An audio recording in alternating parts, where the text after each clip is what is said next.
ہر بندہ قیامت کے دن اپنے صدقے کے سائے کے نیچے ہوگا، حتیٰ کہ انسانوں کا فیصلہ ہوگا، یعنی جتنی دیر حساب کتاب ہوتا رہے گا یہ بندہ اپنے صدقے کے حساب سے سائے کے نیچے ہوگا۔ پھر صدقہ انسان کے لیے جہنم کی آگ سے آڑ ہے۔ میمونہ فرماتی ہیں رضی اللہ تعالیٰ عنہ کہ نبی اسلام سے پوچھا گیا افتنا عن الصدقۃ، اے اللہ کے وسلم ہمیں صدقہ کے بارے میں کچھ فرمائیں۔ فقال، نبی اسلام نے ارشاد فرمایا انہا حاجب من النار، یہ صدقہ جہنم کی آگ سے آڑ ہے۔ پھر صدقہ 3 بندوں کے لیے اجر کا باعث ہے۔ مثلا ایک عورت نے اپنے گھر سے کسی سائل کو روٹی دی تو ایک تو اس عورت کو ثواب ملے گا جس نے اللہ کے راستے میں سائل کو روٹی دی، ایک اس کے خامن کو ثواب ملے گا جس نے پیسہ کمایا، اور تیسرا جس مرد نے یا جس بچے نے وہ روٹی عورت سے لے کر فقیر تک پہنچائی اللہ اس کو بھی ثواب عطا فرمائے گا۔ کتنی عجیب بات ہے، صدقہ کرنے پر اللہ تعالیٰ 3 بندوں کی مغفرت فرماتے ہیں۔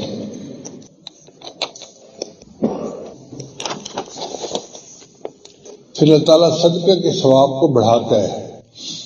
حدیث مبارکہ میں ابو ہریرہ میں اس کے راوی ہیں فرماتے ہیں کہ جب کوئی بندہ اللہ کے راستے میں ایک کھجور خرچ کرے، اب ایک کھجور کتنی چھوٹی سی ہوتی ہے، تو اللہ تعالیٰ اس کھجور کو اپنے دائیں ہاتھ میں وصول فرماتے ہیں، اور چونکہ اللہ تعالیٰ پاک ہیں لہذا وہ پاک مال کو قبول کرتے ہیں۔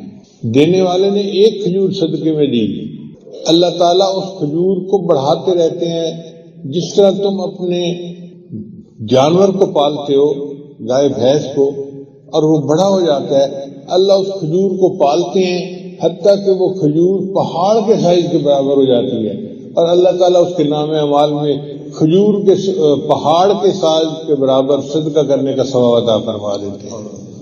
خرچ کی تھی ایک کھجور اور ثواب ملا پہاڑ کے برابر۔ سبحان اللہ، سبحان اللہ۔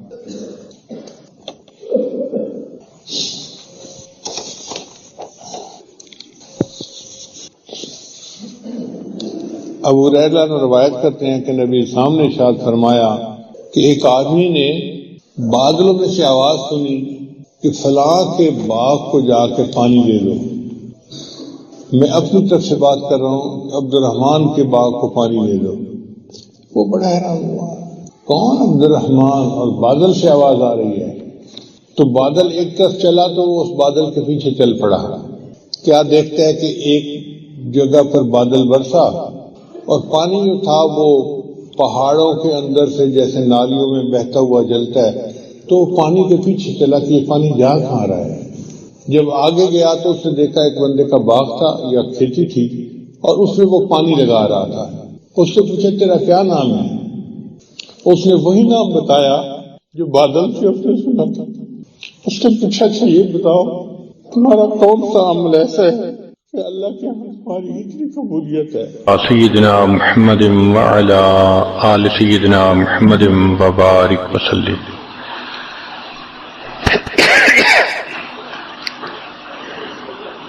انسان جو کام بھی شریعت و سنت کے خلاف کرتا ہے اس کو گناہ کہتے ہیں۔ اس گناہ سے توبہ کرنا لازم ہوتا ہے۔ ارشاد باری تعالی ہے وَتُوبُوا إِلَى اللَّهِ جَمِيعًا أَيُّهَا الْمُؤْمِنُونَ لَعَلَّكُمْ تُفْلِحُونَ، اور اے ایمان والو تم سب کے سب اللہ کے سامنے توبہ کرو تاکہ تم فلاح پا جاؤ۔ چنانچہ ابن تیمیہ رحمۃ اللہ علیہ نے الایمان الاوسط ایک کتاب ہے، اس میں 10 اسباب بتائے ہیں جن سے انسان کے گناہ معاف ہوتے ہیں۔ یہ 10 اسباب ہمیں زبانی یاد ہونے چاہیے تاکہ ہم ان کے ذریعے سے اپنے گناہوں کی بخشش کا بندوبست کر لیں۔ سب سے پہلا سبب استغفار۔ استغفار کہتے ہیں کہ اپنے گزرے ہوئے گناہوں پر نادم ہونا۔ شریعت نے کہا الندم توبۃ، ندامت یہ توبہ ہے۔ اور حدیث مبارکہ میں ہے کہ قیامت کے دن سب سے زیادہ خوش انسان وہ ہوگا من وجد فی صحیفتہ استغفارا کثیرا، جس کے نام اعمال میں کثرت کے ساتھ استغفار لکھا ہوا ہوگا۔ تو ہمیں کثرت سے استغفار پڑھنا چاہیے۔ چنانچہ ایک شخص حضرت حسن اللہ عنہ کے پاس آیا، حضرت بہت گناہگار ہوں، کوئی عمل بتائیں۔ فرمایا استغفار پڑھو۔ ایک اور آدمی آیا، حضرت بارش نہیں ہو رہی، کوئی عمل بتائیں۔ فرمایا استغفار پڑھو۔ پھر ایک آدمی آیا کہ حضرت بہت قرضہ چڑھ گیا، دعا کریں کہ کوئی اسباب بن جائیں رزق کے، مال کے، تاکہ قرضہ اتر جائے۔ فرمایا استغفار پڑھو۔ پھر ایک شخص آیا کہ حضرت دعا کریں اللہ مجھے بیٹا دے دے۔ فرمایا استغفار کرو۔ ایک آدمی آیا میرا باغ ہے، دعا کریں کہ میرا پھل زیادہ لگے۔ فرمایا استغفار کرو۔ ایک آدمی آیا میری کھیتی باڑی کی زمین ہے، دعا کریں پانی اندر سے نکل آئے۔ فرمایا استغفار کرو۔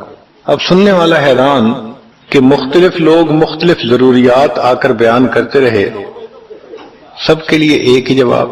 تو اس نے پوچھا کہ حضرت کیا مسئلہ؟ تو فرمایا کہ دیکھو یہ جواب میں نے اپنی طرف سے نہیں دیا، قرآن مجید سے دیا ہے۔ اللہ تعالیٰ ارشاد فرماتے ہیں قرآن مجید میں فَقُلْتُ اسْتَغْفِرُوا رَبَّكُمْ إِنَّهُ كَانَ غَفَّارًا۔ تو سب سے پہلے استغفار کرنے سے گناہوں کی بخشش ہوتی ہے۔ يُرْسِلِ السَّمَاءَ عَلَيْكُمْ مِدْرَارًا، تمہارے اوپر اللہ بارشیں برسائے گا۔ وَيُمْدِدْكُمْ بِأَمْوَالٍ، اللہ مال کے ذریعے تمہاری مدد کرے گا۔ وَبَنِينَ، اور بیٹوں کے ذریعے مدد کرے گا۔ وَيَجْعَلْ لَكُمْ جَنَّاتٍ، اور اللہ تعالیٰ تمہیں درختوں پہ پھل زیادہ عطا کرے گا۔ وَيَجْعَلْ لَكُمْ أَنْهَارًا، اور اللہ تعالیٰ تمہارے لیے زمین سے چشمے جاری فرما دے گا۔ آپ اگر غور کریں تو ہماری روزمرہ کی جو پریشانیاں ہیں وہ انہی میں سے ہیں۔ کوئی بیٹے کے لیے پریشان، کوئی کاروبار کے لیے پریشان، کوئی قرضوں کی وجہ سے پریشان۔ اس کا مطلب یہ کہ اگر ہم استغفار کرنے کی عادت ڈال لیں تو ہمیں کسی اور عمل کی ضرورت ہی نہیں ہے۔ اور یہ عمل قرآن مجید میں بتایا گیا ہے، یہ پروردگار عالم کا کلام ہے۔ ہم استغفار کم کرتے ہیں، کم از کم 100 مرتبہ صبح اور شام استغفار کا کرنا معمول بنا لینا چاہیے۔ آپ لوگ ڈرائیو کرتے ہیں اپنے دفتر جاتے ہوئے تو راستے میں جو آدھا گھنٹہ لگتا ہے اس میں کیا کرنا ہوتا ہے؟ بعض لوگ نعت سن لیتے ہیں، تلاوت سن لیتے ہیں، وہ بھی عبادت ہے، لیکن اس سے زیادہ بہتر یہ ہے کہ انسان خود پڑھے کچھ۔ تو اگر اس دوران آپ استغفر اللہ ہی پڑھتے رہیں تو سینکڑوں دفعہ استغفار نامہ اعمال میں لکھا جائے گا۔ اور اگر پورا پڑھ لیں استغفر اللہ ربی من کل ذنب واتوب الیہ، تو یہ سونے پہ سہاگے والی بات ہے۔ تو اپنے ٹائمنگز کو ایسے ایڈجسٹ کریں کہ اس میں درود استغفار کثرت کے ساتھ آپ پڑھ سکیں، کیونکہ حدیث پاک میں یہ فرمانا کہ قیامت کے دن وہ بندہ بہت خوش ہوگا جس کے نام اعمال میں استغفار زیادہ ہوگا۔ دوسرا سبب ہے توبہ۔ توبہ اور استغفار بہت قریب ہیں، ان میں لائن آف ڈیمارکیشن ڈالنا تھوڑا ڈیفیکلٹ ہے، مگر علماء نے لکھا ہے کہ استغفار پچھلے گناہوں پہ ریپینٹنس کو کہتے ہیں، اور توبہ آئندہ گناہوں کو کمٹ نہ کرنا، اس کی کمٹمنٹ کرنا، عزم کرنا، اس کو کہتے ہیں۔ توبہ عزم جازم، ایک عہد کرنا کہ میں نے آج کے بعد گناہ نہیں کرنا، یہ توبہ کہلاتا ہے۔ تو گویا توبہ کا تعلق آئندہ گناہ نہ کرنا، استغفار کا تعلق پاسٹ کے ساتھ ہے کہ میں نے جو کیا برا کیا، اللہ بس میری غلطی کو پلیز معاف کر دیں، اس کو استغفار کہتے ہیں۔ اور یہ استغفار کا حکم اللہ رب العزت نے اپنے حبیب صلی اللہ علیہ وسلم کو دیا، فسبح بحمد ربک واستغفرہ، حکم ہے، صیغہ ہے امر کا۔ اللہ کے محبوب صلی اللہ علیہ وسلم کو اگر یہ حکم ہے تو سوچئے پھر ہمیں استغفار کرنے کی کتنی ضرورت ہے۔ توبہ ہر بندے پہ کرنی ضروری، چنانچہ کافر ہے تو وہ کفر سے توبہ کر کے مسلمان بن جائے، مومن ہے گناہوں سے توبہ کر کے نیک بن جائے، جو نیک ہے وہ جو اپنے اعمال کے اندر غفلت ہوتی ہے، نماز کی غفلت، ذکر میں غفلت، تلاوت میں غفلت، اس غفلت سے توبہ کرے، اور جو کہے کہ جی میں تو اس سے بھی توبہ کرتا ہوں، تو بھئی ہم جو اعمال کرتے ہیں یہ اس کوالٹی کے تو نہیں کہ اللہ تعالیٰ کے ہاں قبولیت پا سکیں۔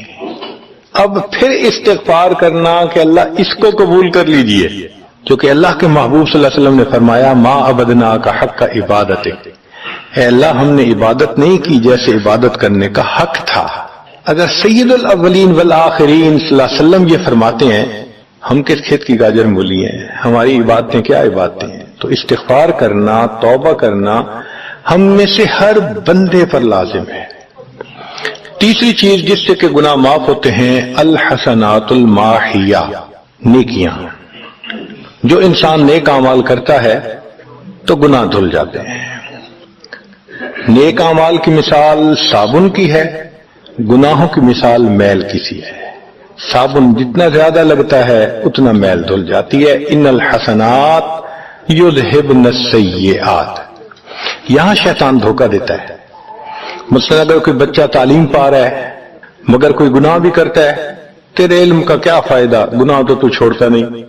بھائی اگر گناہ کرتے ہیں تو علم تو الٹا ان گناہوں کو دھوئے گا، وہ علم ہی چھڑوا دیتا ہے تاکہ دھونے کا مسئلہ ہی نہ رہے۔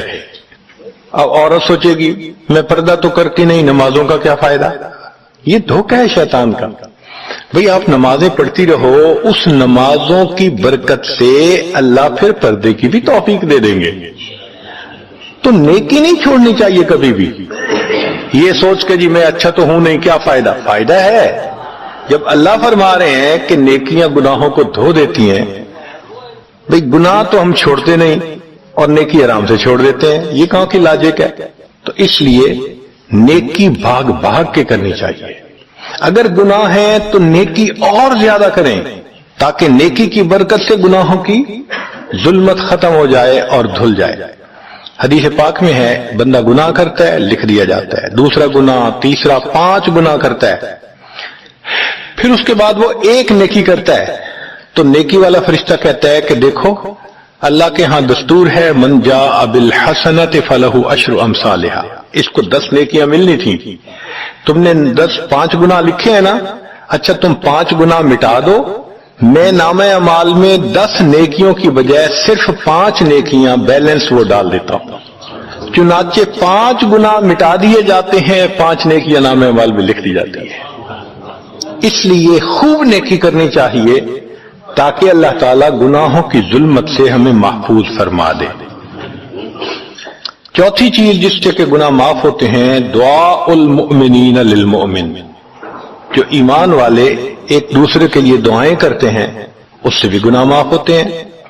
چنانچہ عمر لانو جا رہے تھے عمرے کے لیے، نبی علیہ السلام نے فرمایا اے بھائی ہمیں اپنی دعاؤں میں نہ بھولنا، تو نبی علیہ السلام نے امت کو تعلیم دی کہ ایک دوسرے کو دعاؤں کے لیے کہنا چاہیے۔ یہ بہت اچھی عادت ہے کہ جب کسی سے ملیں جی ہمیں اپنی دعاؤں میں یاد رکھیں، والدین کو کہنا، بڑوں کو کہنا، دوستوں کو کہنا، کیا معلوم کس کی مانگی ہوئی دعا کام آ جائے۔ اس دعا کا فائدہ ہوتا ہے نا، تبھی تو قرآن مجید میں دعا سکھائی گئی، ربنا اغفر لنا ولاخواننا الذین سبقونا بالایمان، اے اللہ جو ہم سے پہلے ایمان والے چلے گئے ان کی بھی مغفرت فرما دے۔ تو فائدہ ہوتا ہے تو قرآن نے دعا سکھائی ہے نا۔ تو ایمان والوں کی دعاؤں سے دوسرے ایمان والوں کو فائدہ ہوتا ہے۔ حدیث پاک میں ہے دوست کی دعا دوست کے پیٹھ پیچھے رد نہیں کی جاتی، کیوں؟ اس میں خلوص ہوتا ہے۔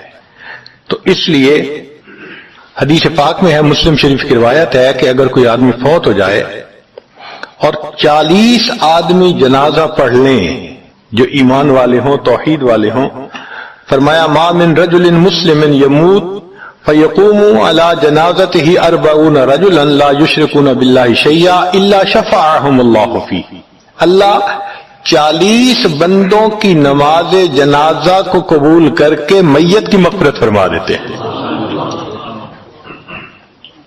5واں عمل ما یعمل للمیت من اعمال البر، ہم اپنے فوت شدہ لوگوں کے لیے جو نفل کے کوئی نیک کام کرتے ہیں اس سے بھی ان کے گناہ معاف ہوتے ہیں. مثلا صدقہ کر دیا, قرآن پاک پڑھا, ان کو بخش دیا, ان کی طرف سے عمرہ کیا, حج کیا, ان نفلی اعمال کا ثواب ان کو ملتا ہے.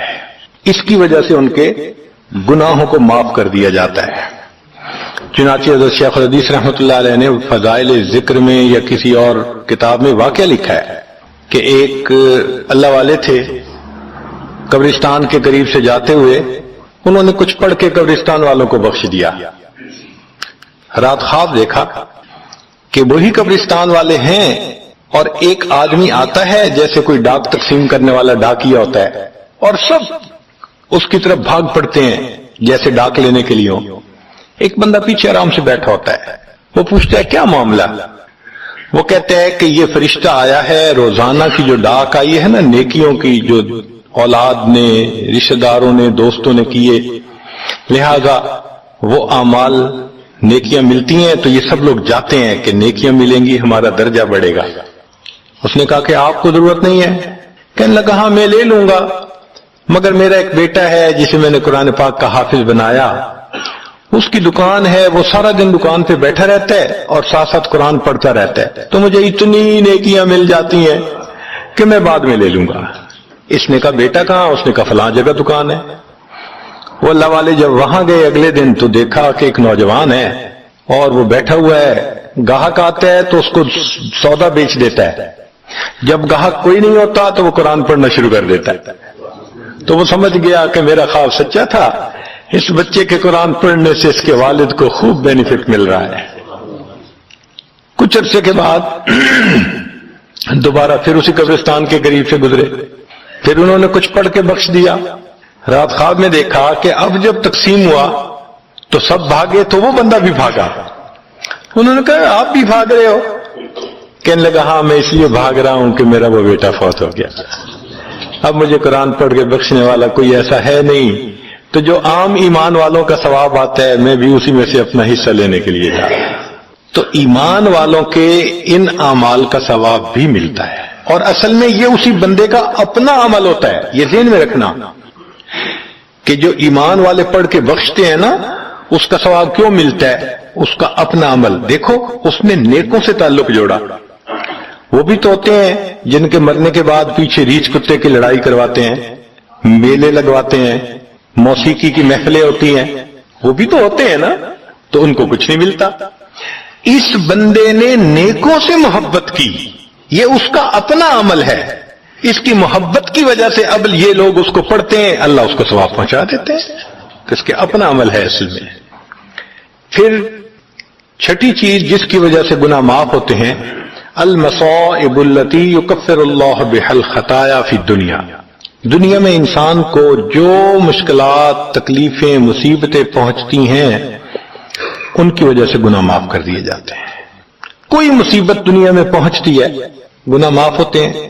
چنانچہ نبی علیہ السلام تشریف فرما تھے, چراغ بجھ گیا, نبی السلام نے فرمایا انا للہ و انا الیہ راجعون. ام المومنین عائشہ صدیقہ نے پوچھا اے اللہ کے حبیب صلی اللہ علیہ وسلم یہ تو پڑھتے ہیں جب کوئی آدمی فوت ہو جاتا ہے. فرمایا عائشہ مومن کو جو بھی دنیا میں تکلیف غم پہنچتا ہے اگر وہ اس کے اوپر انا للہ پڑھ لے اس کو ثواب ملتا ہے. تو سوچنے کی بات ہے, چراغ کے بجھنے پر اگر ثواب ملتا ہے تو کسی عزیز کی زندگی کا چراغ بجھ گیا اس پر کتنا ثواب ملے گا. اس لیے تکلیف آئے تو پریشان ہونے کی بات نہیں ہوتی, صبر کرنے کی بات ہوتی ہے. انسان بے صبری کے ذریعے خواہ مخواہ اس تکلیف پر ملنے والے ثواب سے اپنے آپ کو محروم کر دیتا ہے. بے صبری سے تکلیف ختم نہیں ہوتی, ثواب ملنا بند ہو جاتا ہے. تو بے صبری کا کیا فائدہ؟ اور ہو سکتا ہے کہ یہ مصیبت جو آئی یہ بندے نے خود مانگی ہو, یہ بھی عجیب بات ہے. آپ کہیں گے جی کوئی بندہ مصیبت تو نہیں مانگتا, ہاں ہو سکتا ہے مانگی ہو. کیسے کہ دعا مانگی اللہ مجھے قیامت کے دن میرے محبوب صلی اللہ علیہ وسلم کے ہاتھوں حوض کوثر کا جام عطا کر دینا, اللہ نے دعا قبول کر لی. عمل تو ہے نہیں کہ یہ نعمت نصیب ہو, تو اب کیسے ملے گا؟ اللہ تعالی بیماری, مصیبت, پریشانی کچھ اس کے اوپر بھیج دیتے ہیں. اگر یہ بندہ اس پر صبر کر لیتا ہے، اس کو بہانہ بنا کر اللہ اس کو وہ نعمت عطا فرما دیتے ہیں۔ چنانچہ ایک بزرگ تھے، 70s میں تھے، بیوی بھی اسی طرح، بہت نیک تھی بیوی بھی۔ بیوی نے کہا کہ میرا بڑا دل چاہتا ہے کہ نبی علیہ الصلوۃ والسلام کا دیدار نصیب ہو، میں بڑا درود شریف پڑھتی ہوں، نفل پڑھتی ہوں، مگر مجھے واضح زیارت نہیں ہوئی، آپ کو کوئی عمل آتا ہو تو بتا دیں۔ انہوں نے کہا عمل آتا ہے، کرو گی؟ کہا بالکل کروں گی۔ کہنے لگے اچھا جمعہ کا دن آ رہا ہے، خوب نہا دھو کے وہ جو دلہن والے کپڑے تھے نا تمہارے، کناری والے گوٹے، وہ پہننا اور میک اپ کرنا، خوشبو لگانا، اور میں بس جمعہ پڑھ کے آؤں گا تو پھر ٹھیک ہے۔ اس نے کہا بہت اچھا۔ وہ اللہ کی بندی نہائی دھوئی، دلہن کی طرح خوب تیار ہوئی، کپڑے دلہن والے پہنے۔ ان بزرگوں نے جمعہ کی نماز پڑھی تو ساتھ بھائی کا گھر تھا اس کی، یعنی ان کی بیوی کا، تو بیوی کے بھائی کے گھر چلے گئے، اس کو جا کے کہا میری عمر دیکھو اور آ کے اپنی بیوی بہن کی حالت دیکھو۔ اس نے کہا کیا مسئلہ؟ وہ ساتھ آ گیا، اور جب گھر آ کے اس نے دیکھا تو بیوی تو دلہن بنی بیٹھی ہے۔ بھائی کو غصہ آیا، تمہیں اپنی یہ تمہاری عمر اور یہ تمہارے لچھن۔ اس نے تو ڈانٹا اور وہ بیچاری روئی، اس کا دل ٹوٹا، رو رو کے حال برا، سو گئی۔ اللہ کی شان کہ اس نیند میں اس کو نبی علیہ السلام کی زیارت نصیب ہو گئی۔ اب وہ اٹھی تو وہ خوش بھی ہے اور پریشان بھی ہے، خوش اس بات پہ کہ زیارت ہو گئی، اور پریشان اس بات پہ کہ میاں نے کیا کیا، خود کہا دلہن بنو اور خود بھائی سے مجھے ڈانٹ پڑوا دی۔ تو پھر اس نے پوچھا کہ آپ نے ایسا کیوں کیا؟ انہوں نے کہا دیکھو میں تمہاری زندگی کو قریب سے جانتا ہوں، میں نے تمہیں اتنا پیار محبت سے رکھا ہے کہ تمہیں زندگی کے کوئی تکلیف نہیں پہنچنے دی میں نے، تم نے عبادت کی انتہا کی ہے، مگر کچھ نعمتیں ہوتی ہیں جو دل ٹوٹنے پہ ملتی ہیں، تو تمہارا تو کبھی دل ٹوٹا نہیں، تو میں نے ایک بہانہ بنایا کہ تمہیں کہا دلہن بنو، بھائی کو شکایت لگا دی، اس نے ڈانٹ پلا دی، تمہارا دل ٹوٹا، اللہ کو رحم آ گیا، اللہ تعالیٰ ٹوٹے دلوں پر رحم فرما دیتے ہیں۔ تو ممکن ہے کہ یہ مصیبت، یہ پریشانی اللہ کی طرف سے ہمارے لیے انعام کا سبب بن کے آئی ہو۔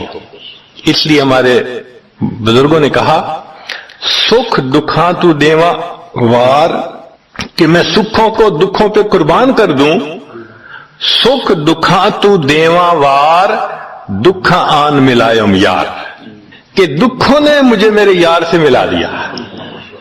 اللہ کو بڑا ترس آتا ہے اس بندے پر جس پر کوئی مصیبت آتی ہے، پریشانی آتی ہے۔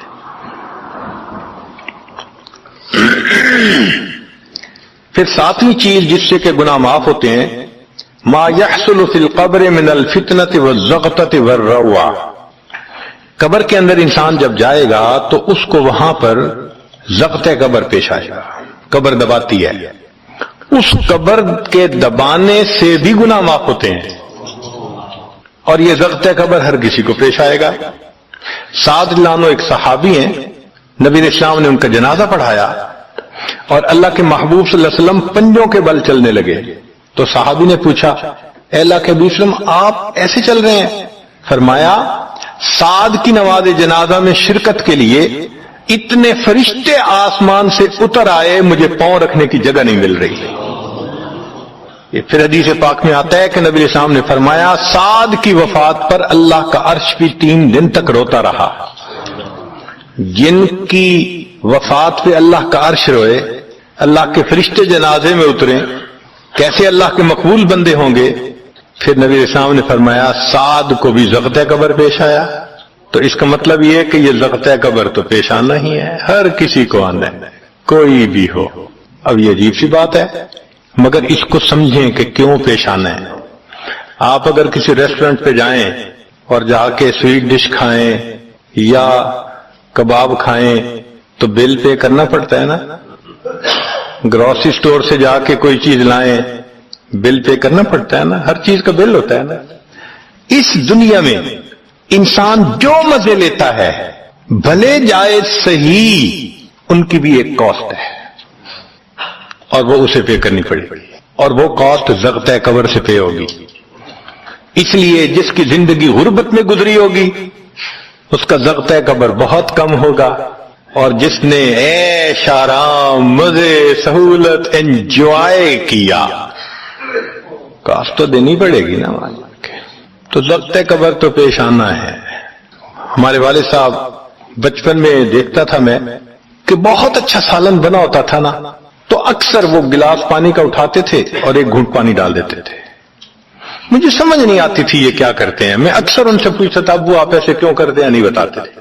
جب ان کی وفات ہوئی تو بعد میں والدہ صاحبہ نے کہا کہ اصل میں وہ یہ کہا کرتے تھے کہ نفس میرا دشمن ہے، میں اس نفس کو لذتیں کیوں دوں. وہ لذیذ کھانے کے اوپر بھی ایک گھونٹ پانی ڈال کے اس کو کم مزے والا بنا لیا کرتے تھے، جائز لذتوں کو بھی کم کر لیتے تھے. ہمارا کیا حال ہوگا جو ناجائز لذتوں کے پیچھے بھاگتے پھرتے ہیں. تو یہ ضغطۂ قبر مومن کو بھی پیش آتا ہے اور کافر کو بھی، مگر فرق ہے.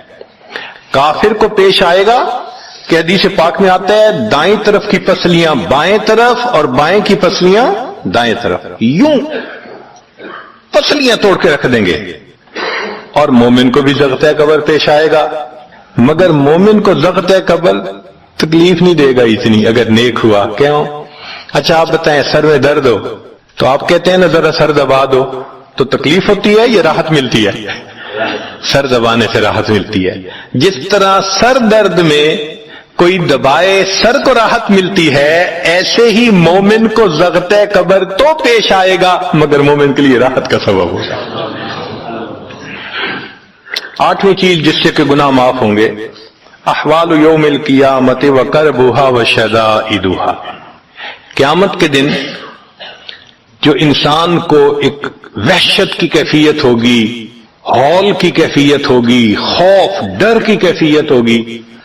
اللہ اکبر. امام غزالی رحمت اللہ علیہ نے تفصیل لکھی ہے کہ سارے لوگ کھڑے ہوں گے اور سورج بہت قریب ہوگا، پسینے میں شرابور ہوں گے. اللہ اکبر. اس وقت جہنم کے اندر ابال آئے گا اور جہنم کے اندر سے انگارے اٹھ کر اوپر جائیں گے اور واپس گریں گے. فرماتے ہیں اس وقت انبیاء میں سے کوئی نبی بھی ایسا نہیں ہوگا جس کو یہ ڈر نہ ہو کہ کہیں انگارے میرے اوپر نہ آ جائے. اگر انبیاء بھی تھرا رہے ہوں گے ہمارا اس دن کیا حال ہوگا. تو قیامت کے دن کی دہشت اور وحشت کوئی چھوٹی چیز نہیں ہے، مگر اس سے بھی اللہ تعالیٰ ایمان والوں کے گناہوں کو معاف فرما دے. پھر نویں چیز جس سے کہ گناہ معاف ہوں گے، شفاعت النبی صلی اللہ علیہ وسلم فی اہل الذنوب یوم القیامہ. قیامت کے دن اللہ کے پیارے حبیب صلی اللہ علیہ وسلم جو اپنی امت کے لیے شفاعت فرمائیں گے، اللہ اس پر بھی امتیوں کے گناہوں کو معاف فرما دیں گے. نبی اسلام نے ارشاد فرمایا کہ اللہ رب العزت نے ہر نبی علیہ السلام کو ایک ایسی دعا مانگنے کا اختیار دیا کہ جیسی دعا مانگی جائے گی منوان قبول ہو جائے گی. تو انبیاء نے دعائیں مانگی. تو صحابی نے پوچھا اے اللہ کے نبی وسلم آپ کو بھی اختیار دیا گیا؟ فرمایا مجھے بھی اختیار دیا گیا. اے اللہ کے نبی وسلم آپ نے کیا دعا مانگی؟ فرمایا میں نے کوئی دعا نہیں مانگی، میں نے اس کو ذخیرہ رکھ لیا. قیامت کے دن جب میری گنہگار امت کا حساب ہوگا اس وقت میں وہ دعا مانگوں گا، امت کو لے کے جنت میں جاؤں گا.